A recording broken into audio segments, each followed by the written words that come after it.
We have a great presentation lined up for you this morning. We did address this topic last week at a speaker programs conference in Philadelphia. I'm not sure if anyone was there in the session, but it sparked a lot of excellent discussion, a lot of great questions, and we've incorporated some of that into the webinar this morning. I'm here today primarily to talk about the intersection of FMV and speaker programs management, really HCP engagement in general. Now, as most of you know, cutting edge information produces hourly FMV rates, and those hourly rates, of course, are the building blocks in your work to compensate HCPs for the engagements that they're undertaking on your behalf. We publish an annual database with hundreds of thousands of hourly FMV rates for HCPs all over the globe. So in other words, we are data people, but I'm not going to talk to you today about algorithms and standard deviations and the like. Instead, I am going to share with you some insights into what we hear when we work with clients on deploying their FMV rates. So while we're providing hourly rates, we naturally hear about all of the issues that different groups are facing around questions, tricky or troublesome topics, any of these sticking points that I'm sure are going to be familiar to all of you in the audience here today. So in a nutshell, basically everyone wonders what they can do, what's defensible, what's industry standard, and so on. And that's what I'm going to talk about. So not the math part of things, but the intersection of math and speaker programs and HCP engagements in general. So we will start with a single slide on methodology to make sure that we're all on the same page, and then I'll dive into speaker programs, and that will bring us naturally into rate cards and into exceptions processes.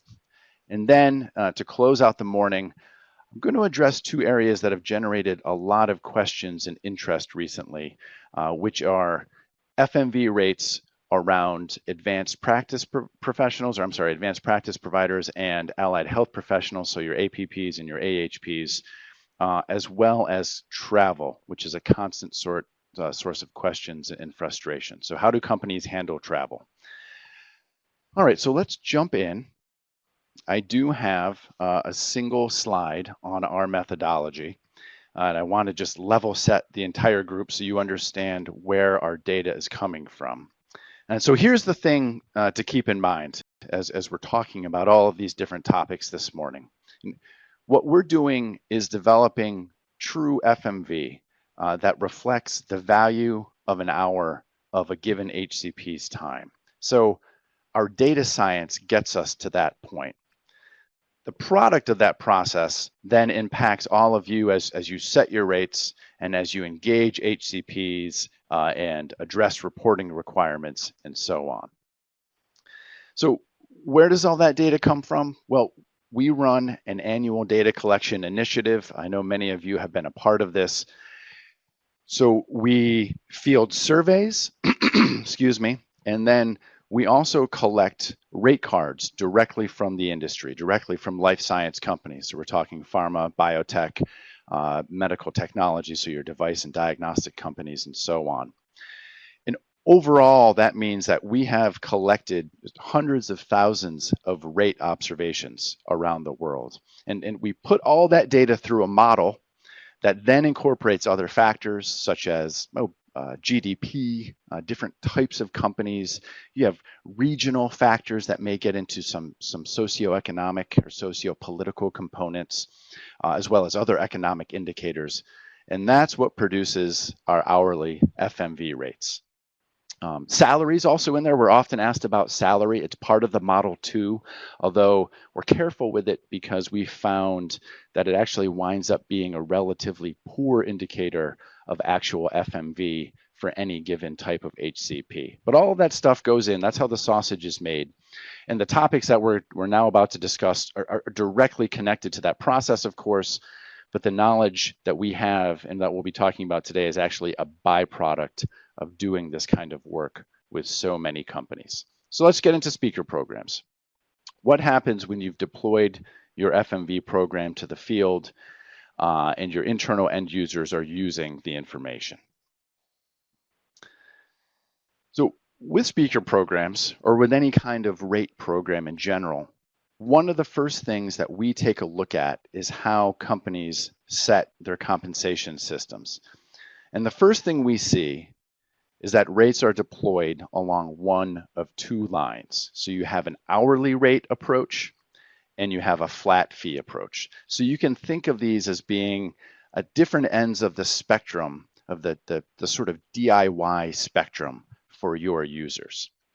Now with an hourly rate, for companies that are depending on just the base hourly rate, what's happening is that the FMV rate for a particular type of HCP in a given market is provided, and then the company depends on end users to blend the components of an engagement. And so these are all your standard components. You may have prep time, you have travel, acclimation, the activity itself, any of these other components that go into a final engagement fee. And the hourly rate itself, the activity rate, it could be specific to speaker engagements, but it's often a base hourly rate used regardless of activity. And all those components go into the blender, you get an engagement total out of it.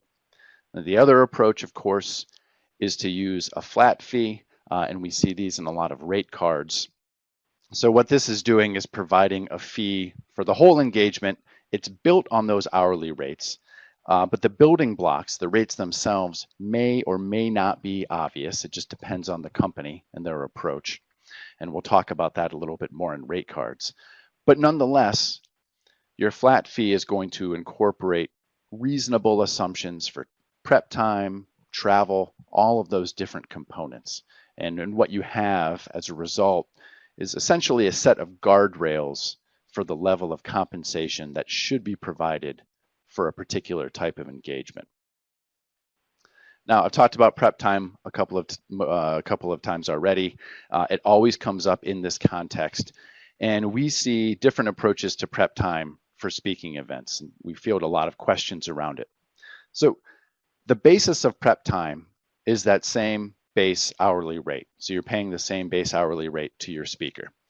But the real question is, how many hours do you pay for? Do you pay for prep time at all?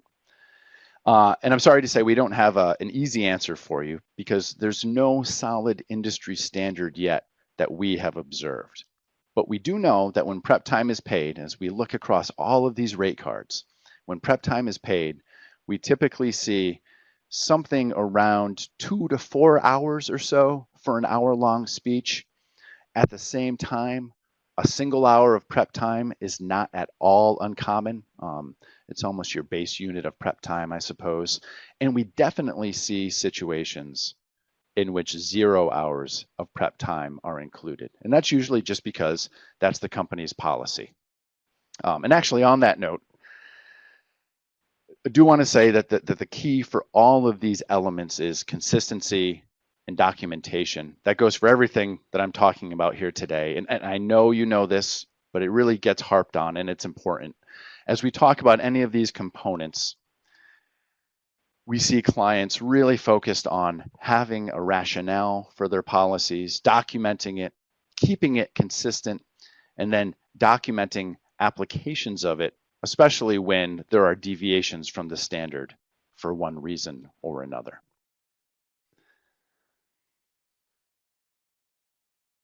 Now, it's true that some of these considerations change a little bit for speeches in a series. And the primary thing that we hear about here are concerns from clients about overpaying. So when you get into contracts for a speaking series, what happens? What changes? Well, the key takeaway, the key thing that we get into conversations around is focusing on the fact that payments are grounded in reality. So something like prep time should be carefully assessed. These other factors like travel time need to be factored in, and it's just that the considerations and the math can get a little more complicated. The idea is that the compensation is commensurate with effort, and the compensation reflects actual value being delivered to your organization by the speaker or by the HCP in question. And of course, it's critical that policies are applied consistently across speakers So if you go back to something like prep time, if you're paying prep time for every event in a series, which does happen, it's not uncommon, then you want to make sure that you're doing that across the board. And obviously that's not just a mechanism to bump up the engagement fee for a particular HCP or a particular set of HCPs. And before we leave this section on speaker programs, I'll make another note on the compliance side of things. There have certainly been some very high-profile enforcement actions recently, many of them including speaker programs. You know, INSIS is the main example of this, where executives were actually given jail time for their roles and what happened. But in all these cases, the government is pointing to speaker programs with little or no value and with audience that may have not been 100% relevant to the presentation as evidence of wrongdoing. So considerations of these issues that are up here on the screen, these are key components of the dialogue between commercial and compliance. And I'll make all these points again, but events are meant to be driven by medical and scientific consideration. And along these lines, you know, the selection of speakers and their compensation, these factors shouldn't be driven by the perception of some kind of internal need to engage with a specific doctor come hell or high water. You know, there needs to be flexibility there, because that's where a lot of these problems start or have started. And to bring it back to the hourly rates, these types of factors, they're decidedly not part of hourly fair market value determination. When you start thinking about other factors or including other factors, you're basically taking the fair and the market right out of FMV. And all of that brings us into rate cards. So, you know, as we talk about documentation, it is important to touch on the trends in rate card design. It's useful to know what's changing out there and what is standard and how companies are approaching the internal dissemination of their rates. As time goes on, we've seen the development of a couple of commonalities in the rate card space. First is the inclusion of hourly rates. And so if you go back 6 or 7 years, it was fairly uncommon to see the inclusion of base hourly rates in rate cards. So back in 2013, we saw base rates in about a quarter of the rate cards we reviewed. And as time has gone on, the inclusion of those base hourly rates has increased up to 58% the last time we did a comprehensive survey on this. So what this means is that historically, most rate cards have provided flat fee amounts based on the activity. If you go back to the blender versus the prefix menu, it's always been common to see flat fee amounts. Today's rate cards tend to include more of the base hourly rates, or at least provide hourly rates as a backup, and that's a key consideration. It's just 10% of the rate cards that we now review exclusively provide flat fees. So you see different combinations of flat fees and base hourly rates, or you see the base hourly rates being presented in different ways. And the driving force behind this shift, at least as far as we have seen it, is a desire for increased flexibility. Companies are looking to minimize the possibility that an internal end user is going to encounter a scenario for which the rate card provides no guidance whatsoever. And we know that these situations do arise. So you want to provide some kind of building blocks for the end user to understand how they might approach compensation in these situations. And when I talk about end users, I'm talking about individuals who ideally, or at least theoretically, have some sort of understanding of where the FMV process stems from, and how to use these rates, why these rates are in place, and how they're being used in accordance with your documentation and your processes to arrive at engagement fees for your HCPs. So showing a clear hourly rate, it can help to disambiguate any of the underlying assumptions that do produce flat fee compensation amounts, but aren't always crystal clear to end users as they encounter different types of situations. Along these lines, another design choice is to include a single rate or a range of rates for an HCP. And this is an area where we've seen a real move towards the publication of a single FMV rate. So as you see here in that yellow bar on the left-hand side, the majority of rates that we've analyzed provide just a single number. And based on the conversations we've had, the single number has a lot going for it. Again, it erases ambiguity and it provides clarity around your building block for the event in question. This also harkens back to the slide with the blender on it. And this is a clear design choice here, and you're putting information into the end user's hand where they are then moving forward, whether it's an hourly rate, so they're taking an hourly rate and then calculating that into your event, or they're working with a flat fee that's factoring in elements like activity time, prep time, and so on. I do have two examples of rate cards here. These are relatively straightforward, and there's a lot of other information that does appear on the rate cards that we're looking at. But I want to emphasize these two different approaches. So for this first rate card, the main emphasis here is on scale. This is a single card that can be deployed throughout a region or even globally. I'm going to play with the arrow here and see if I can do it correctly. But along the top here, you're seeing your country, and then your column headers are your different tiers of specialists. So tier 1, tier 2, and tier 3, and then you have currency, of course. And then along your rows, you have all of the different countries that this is being applied to. But you see here that the emphasis is on plain hourly rates. So there's very limited information outside of the recommended compensation amounts.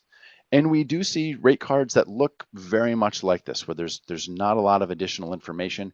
They are just providing these base hourly rates and then expecting the end user to take them and do the appropriate thing with them. So there's minimal text, it's very streamlined, it's focused on the numbers themselves. And so what you end up with here is a card that's easy to deploy. There aren't a lot of frills to it.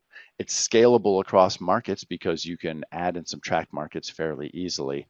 But it's probably relatively clear that you lose a lot of specificity. And depending on the other documents and processes you have in place, you do run the risk of moving outside of guardrails that you might otherwise be comfortable with.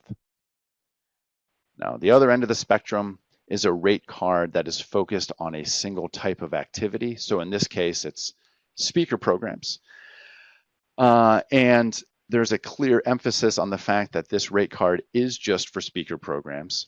So presumably, you would have a series of other rate cards as well that would address other kinds of activities, depending on need. Here are the columns again. You have your different tiers, tier 1, 2, and 3. The card itself is broken into two different types of speaking events. You have a short program and a long program. We've chosen arbitrarily 3 different types of HCPs to include here. And then the numbers, the actual rates that you're seeing, so these are flat fees. These are flat fees, in this case for a tier 1 cardiologist doing a short program or a half-day program, something like that.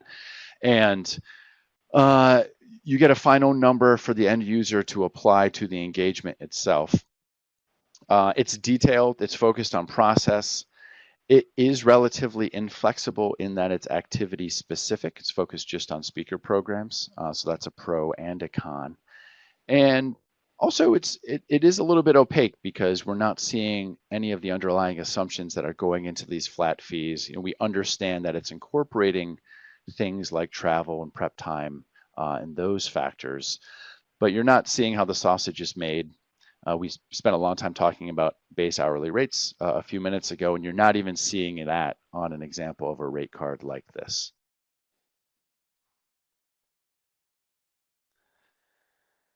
So no matter whom we're paying or how we're tiering them, there are going to be HCPs and events who fall outside of the rubrics that we've put in place. So a majority of the companies that we work with have some kind of an exceptions process in place. The remaining companies, every company has some kind of approach to it. It may just be ad hoc if there isn't a formal process. And among exceptions or appeals processes, we see it's about a 50-50 split in terms of the decision makers involved. So about 46% of the companies we've looked at use a single stakeholder to approve exceptions. And the other 54% use multiple stakeholders. So there's usually a reliance on a dedicated committee, and that's going to include some senior members of compliance and medical affairs and other stakeholders. And what you have there, of course, is an excellent way to ensure that commercial considerations are not playing an outsized role in the HCP compensation setting process, especially when it comes to exceptions. So how many different types of HCPs are going through the exceptions process? We took a hard look at this. And what we see here on one side of the seesaw is that about 44% of companies send less than 2% of their HCPs through exceptions. On the other side, oddly enough, it's another 44% that send 5 to 10% of their HCPs through these exceptions or appeals processes. So taken as a whole, what we have here is a ceiling for exceptions processing that appears to be around 10 or maybe 12% of HCPs when we include some additional respondents there. And so that's a kind of ceiling, and it seems like a reasonable ceiling. Most companies that we talk with are relatively comfortable with that.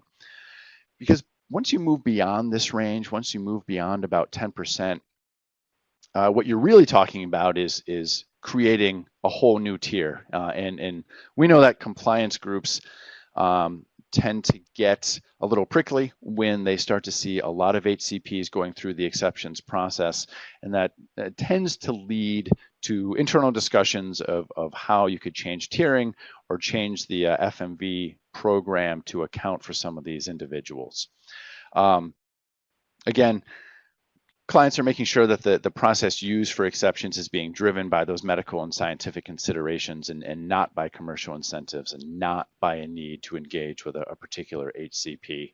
And with all of these processes, with the exceptions and appeals processes, we're seeing rational, really clearly documented processes being in place to help ensure that companies aren't crossing these lines. Another note on this point, actually. So when exceptions requests are approved or denied, we see about 3/4 of the groups that we work with providing some kind of rationale, some kind of reasoning for why a request was approved or rejected. So what the goal there is to provide some kind of effective ongoing education for the entire organization about who warrants exceptions and who doesn't. And it's an extra step, but that extra detail can help approval stakeholders to provide continuous feedback to their users and their internal clients on what constitutes appropriate usage of the exceptions process. So what might be important in exceptions requests and in appeals requests, and how should approval stakeholders view various potential justifications? So we asked this question. We've asked it a couple of different times on a scale of 1 to 5, with 5 being most important. What justifies an exception? So at the top, those green hands on the left-hand side, you see companies focusing on the specifics of HCP experience. We see companies focusing on what makes them unique. The hand right in the middle, the blue hand, focuses on another fairly important factor, which is the justification for the need to have a particular HCP at a specific event. So why is that individual particularly appropriate to the speech in question or to the event in question? And of course, at the lower end of the spectrum, we see requests for compensation that's focused on relationships. We do know we've all been in situations and we've heard stories about requests for specific rates. The HCP may come to your rep and say, here's my rate, take it or leave it. And it's not that those rates can't then go through a process, can't then go through discussion and potentially an exceptions process. It's just that things like request for a specific rate, basically price setting, or an element like the long-standing positive relationship with the company, these components shouldn't enter the fair market value consideration. Exceptions can be granted, and there can be a rationale. It's just that they're not going to be part of that underlying base hourly rate. Okay, so here we're into the first of our last two sections. Companies have really started to wrestle with compensation for APPs, especially specialists. And this is something that we have started to deal with on a pretty regular basis. So the first step with any APPs or AHPs or any of these non-MD HCPs, if you want to call them, but non-MD providers, is tiering. And these individuals need to be tiered just like MDs. And it's key to have a well-documented process in place to ensure that we're not putting square pegs into round holes. And here on the slide, we have sports drinks to reflect the effort that is now going into working with these individuals, tiering them and compensating them. But the considerations for tiering APPs and other AHPs, they're often going to be a little bit different than they are for MDs. So we're looking at things like product experience, especially looking at years of overall clinical activity, especially years of clinical activity working in a particular and relevant specialized setting. So it's not rocket science. These are the kinds of things you'd want to consider, but it's key that these tiering criteria are part of a formal process where the organization understands what you're looking at as you tier these individuals. Now, these kinds of considerations go for patients as well. We see engagements with patients and we publish rates for patients. Again, the tiering criteria here is even more different than it is for MDs. One, you want to make sure that there's a relationship to disease state, or you at least want to use that as a key criterion in your tiering of patients. So is the patient currently a patient? Were they formerly a patient? Are they a caregiver to a patient in this particular area? Do they have experience with a particular drug or class of drugs? Another consideration is speaking experience.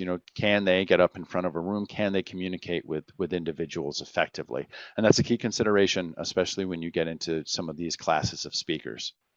But no matter what, you want to make sure, whether you're talking about a specialized APP or you're talking about a patient, that the reason you're engaging that individual is not being driven by undue commercial considerations. So going back to the APPs themselves, the big question now is how much do you pay these people? And we see increasing differentiation between standard APP compensation and compensation for specialized NPs and PAs. It's a really dynamic space. It's evolving as we speak, and we are now constantly reviewing data and fielding questions around this for our clients. And it presents a conundrum of sorts, because you have your standard APPs and you have your specialized individuals. And we have a lot of data for the standard APPs, a lot of data for your baseline NPs, your baseline PAs. And that's exactly what they do. They provide a baseline value as we think about hourly fair market value rates. So companies have been paying these individuals for a long time. We have been publishing rates for them for years now. It's not a mystery. We don't see a ton of differentiation. And among these, the standard NPs and PAs, you don't see a lot of change or fluctuation in the rates being paid to them. Now, on the other side of this, we all tend to perceive more value in specialized individuals, right? It makes sense. It makes sense that we would pay these individuals more. We know that many of them are on different kinds of compensation programs than those baseline NPs and PAs. But the issue here is that more perceived value is not necessarily objective. So it tends to be linked directly to a business need. So a specialized NPP that's valued by one organization is not going to be valued by another organization. And that truth has not completely filtered through the data yet. So it's hard to reflect in true fair market value since the value fluctuates. Now, right now, we have anecdotally seen a couple of different solutions in play here, and they fall into two main categories. So the first one is to pay a premium to specialized HCPs. We've seen a number of examples of this where individual or companies may pay a 10 to about 25% premium on the base hourly rate for your specialized nurse practitioners and your specialized physician assistants. And so if you're adding 25% to a base hourly rate, of course, exponentially, that's going to increase your total engagement fee. Theoretically, it's going to get the organization to a point at which they're comfortable with the compensation level. And it's a contract that the specialist on the other end is going to be willing and interested in signing. Another element we see are changes to the tiering structure. So these individuals may be tiered higher or placed into a higher percentile of FMV within a given tier than your standardized NPs and PAs. And so, of course, what you need to have in place there is a documented tiering process that if you have a scorecard or some other type of approach that reflects the fact that specialized APPs are going to be getting a higher score, and that could bring them up into a higher tier. And at the same time, you could be paying them a premium if those baseline MPP or NP and PA rates aren't providing you a level of compensation that you need. So these types of solutions are working hand in hand. Organizations are trying to figure it out. We've worked on deploying these kinds of programs with a couple of different clients, and they've gotten to a place where they're pretty comfortable with it. Ideally, over the long run, and we're looking at maybe 12 months, 24 months, something like that, we're going to see very clear differentiation in the market-based rates that we're collecting to reflect the value of specialized NPs and PAs over your baseline professionals. Okay. So it brings us to our last section here, travel. This is an area that always generates a lot of questions. And over the last 5 years, we have conducted 3 different formal studies of travel policy. We're going to get into some of those findings here, and then we're also going to talk about what we see being used in the field to calculate travel compensation. All right, so we're going to start out with the alignment of travel policies and compliance goals. So what you're seeing here over time are the percentage of our clients who are more or less displeased with the alignment of their travel policies and their compliance goals. So if you go back 6 or 7 years to 2013 or thereabouts, and you look at that yellow number, yellow is good, 30%, dark blue is bad, that means poor alignment. Back in 2013, it was around 46%. We see that as time goes on, organizations are increasingly comfortable with their travel policies. So there's a generally positive upward trend here.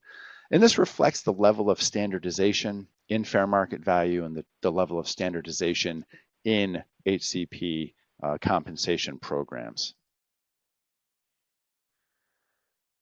One of the key friction points or areas of question is the class of airfare that's being booked for HCPs.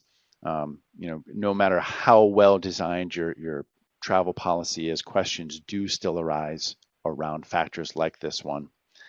So over the last 3 years or so, we've seen alignment around how airfare is being booked. So on this slide, I'm going to look at domestic travel. I'm going to look at international travel. And I think some of you who have been in our webinars in the past have seen this particular discussion. Domestically, these suitcases each represent about 10% of our clients, 10% of our survey respondents. And of course, what we're seeing here is the elimination of first class bookings entirely. That's probably not a surprise to most of you. But we're also seeing alignment around booking HCPs into one particular class of air travel. So there's a real trend here, and we'll see this in international in just a moment. There's a trend toward putting all HCPs, regardless of tier, regardless of profile, into the same class of air travel. Domestically, that happens to be economy class, but we'll talk a little bit more about what that means in just a moment. Now, internationally, there is some differentiation. The majority of companies are using business class. And of course, when you're talking about these longer haul international flights, there is a clearer delineation, a brighter line between these different classes. So what constitutes business internationally could be very different from what constitutes steerage, where the rest of us usually fly. But no matter what it is, internationally or domestic, the trend is toward using the same class for all of your HCPs. This is something that we see very little regional difference around. So whether the travel is in the US or Europe or Asia, or it's originating in one of those places, we see companies approaching it very differently, very much the same way. So it's not as though in a particular region of the world, there's a real focus on differentiating among tiers and putting them in first class or something else. There's uniformity around this point. Now, having said that, one change that has emerged recently is the development of subclasses within economy, especially on domestic travel and on your shuttles, that kind of thing. So now we have maybe 3 or 4 different premium economy classes where maybe you have an extra inch or 2 of legroom, or you get to board early, or there's some sort of perk along these lines. No standard has really settled out on this front, but the principle remains the same. So when we're discussing this with companies, they're saying the same sort of thing. We're booking our HCPs into the same class, whatever it is. If it's premium, fantastic. If it's regular economy, that's also okay. And if they want to upgrade at the gate, that's on them, and that's fine. Most clients are okay with that.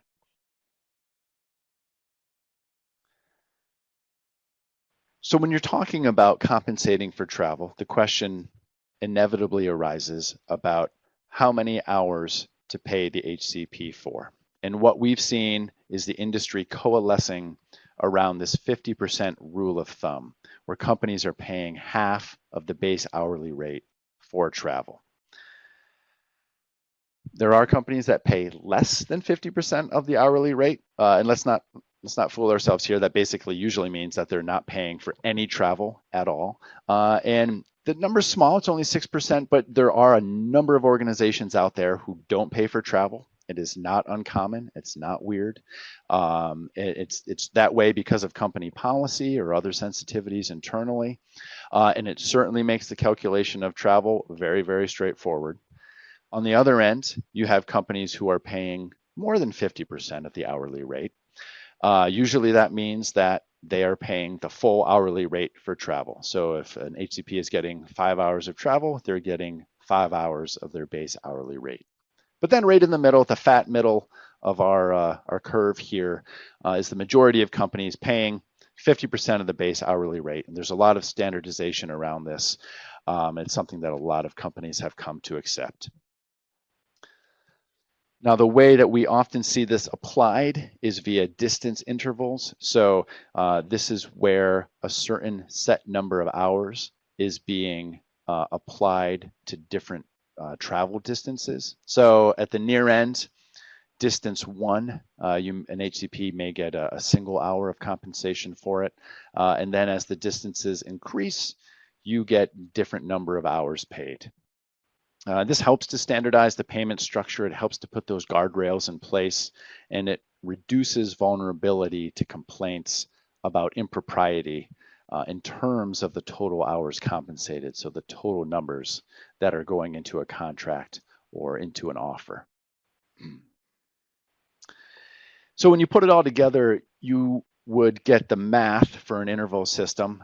In this case, let's see, we're using 3 buckets or 3 intervals, 0 to 50, 51 to 100, and then more than 100 miles over here on the left-hand side. You have the number of hours that are associated with each one of those buckets, 1, 3, and 5. In this case, we're using a $300 base hourly payment. And then you cut it in half. So you do some math here, and you arrive at your travel compensation. So when you put the whole thing together, you get the math for the total engagement. let's say you're giving 3 hours for prep time, and that's going to amount to $900. You're doing 5 hours of travel at 100 for your 150-mile distance interval, and you cut that in half for 50%. And then the activity itself is maybe an hour of compensation. And what you end up with is your total compensation for the event. Now, obviously, contracts include a lot of other factors. This is just a back of the envelope calculation, but it shows how companies are calculating this sort of thing. Okay.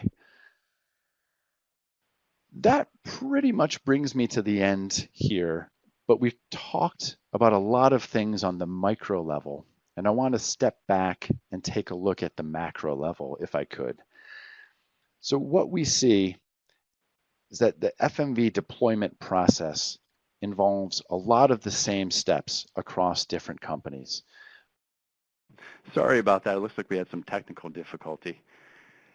But what we're doing here is talking about deployment and making sure that you have somebody there who's going to be there throughout deployment and is going to be able to assist in the FMV deployment process throughout the entire time that those rates are being used. Okay. So at this point, we're going to jump into some questions. Before we do that, I do want to leave a slide up on screen here where we are outlining all of our different free webinars that are coming up this year. We're diving into a number of very specific topics. So if any of these look interesting to you, please do register. You can go to this URL on the screen and register there. If you have any questions, please reach out to us and we'd be happy to answer them. And now I'm going to start addressing these questions. Let's see, a number of questions are coming in. If you do have any questions or things that are on your mind, please go ahead and use that Q&A pane at the bottom of the screen, and we will get to your question. I'll also say that if we run out of time here and I can't address a question, we will follow up with you. We'll make note of everything, and we'll follow up with you one-on-one to make sure that your concerns are addressed. Okay. So here's a question about cancellation. So how do event cancellations work? Do companies still pay? All right, this is a good question. It's an interesting one. We've collected a lot of anecdotal information about what companies are doing. It is very case by case, but in cases where the event is canceled, but the speaker could otherwise have been there, so it's not the speaker who's canceling. Some companies are more lenient, some aren't, some are quick to cancel the payment. What you see is basically a spectrum, and what it revolves around is how far before the event itself a company decides to pay no fee whatsoever. And so for some companies, that could be 5 or 7 days out, so you're talking about a week or a business week, and they say, all right, if we cancel before then, there's no fee. If we cancel within that time window, we'll still pay the speaker their fee. But for some other companies, that may be 24 hours beforehand. They say, well, you've had a day to plan, we're not disrupting your practice, and so on, so we're not going to pay a fee. And then you have a number of different stage gates within that range where you are going to be paying maybe 75% of the fee or 50% of the fee. And then if the speaker is legitimately en route, that's something we hear about. The company will often pay somewhere between 75% and 100% of the fee.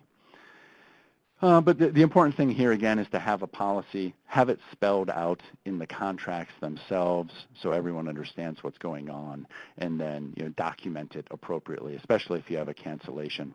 At the conference last week, we heard about people putting weather reports into their documentation to reflect their justifications for their cancellations.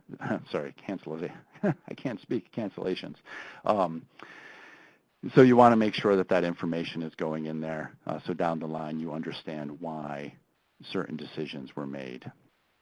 So let's see, here's another question. Can we explain more about tiering for NPs? So we do see different tiering scorecards for our APPs. They are being tiered differently than MDs. And the criteria is naturally different. And really what it comes down to is for these specialists, companies are trying to capture that information and take it into account. So you're adding points for specialization, but the criteria, we see completely different scorecards set up for NPs and PAs than we do for MDs. And so if that is the approach that a company takes, you want to have a different process in place. How often do companies refresh rates? We usually see it every 2 to 3 years. Trying to do it more frequently than that can lead to too much disruption. There are companies who like to do annual refreshes, but the majority are looking at 2 or 3 years.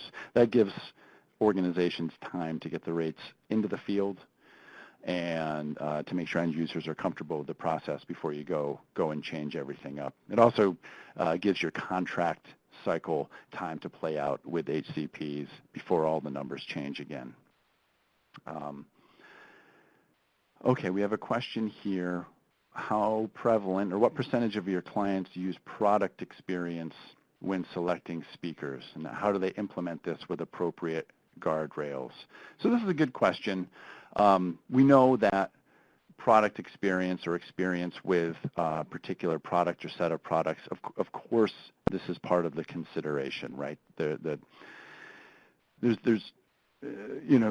We all understand what is often trying to be accomplished with these speaker programs. I think that the focus is on ensuring that scripts and changes in scripts and that sort of thing is not the measurement, the sole measurement, the focus of working with these individuals. So it's not a reward, nor is it an inducement to write more prescriptions.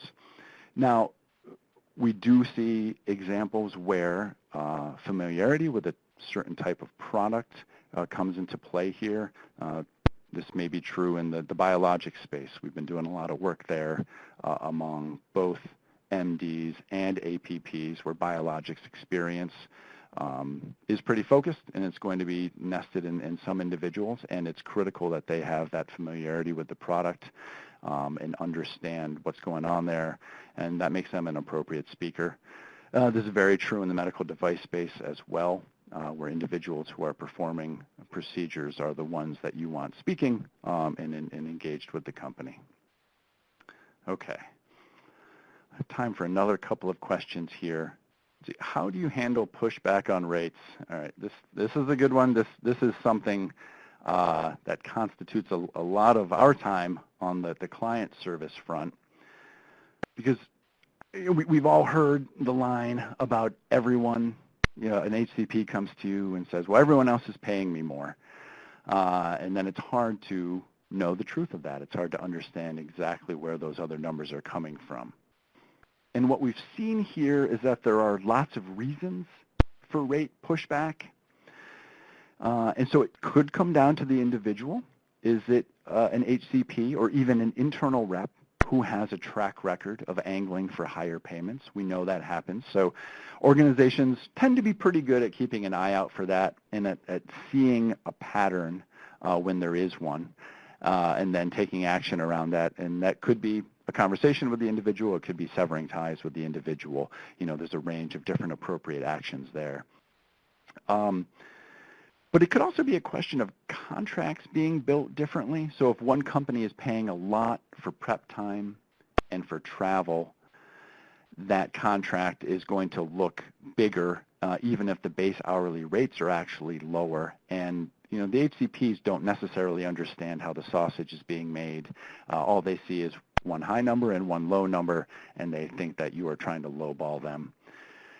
But if it's really a question about rates, our approach is always to dive into the data. That's what we do. So we take these questions very seriously, and because we're anchored in data science, there are reasons that our rates are set where they are. So we can go back and we can look at rate sources. We can look at the total distribution of rates being paid. So if an HCP is throwing specific numbers out there, we can look at higher percentiles and say this is in range or this is out of range, and that's a good reality check on whether rates could actually be higher or not. We're always sensitive to the fact also that the market itself may have changed. So we'll look at the fact, we'll ask, is there a product-based reason for rate changes? Have there been launches, breakthroughs? Is there a particular type of press coverage in play here, et cetera, that it is going to actually be changing value for a certain category of HCPs? We'll also look at whether there are socio-political reasons for rate changes. So let's say, is there currency volatility in play? Has a currency been devalued? We're facing the situation with Brexit now, and no one really knows what the long-term impact of that is going to be, but we can be reasonably sure that GDP is going to change and some of these other component parts are going to change. And the question is, what does that do to FMV rates? What does that do to FMV rates in the UK? What does it do to the rest of Europe?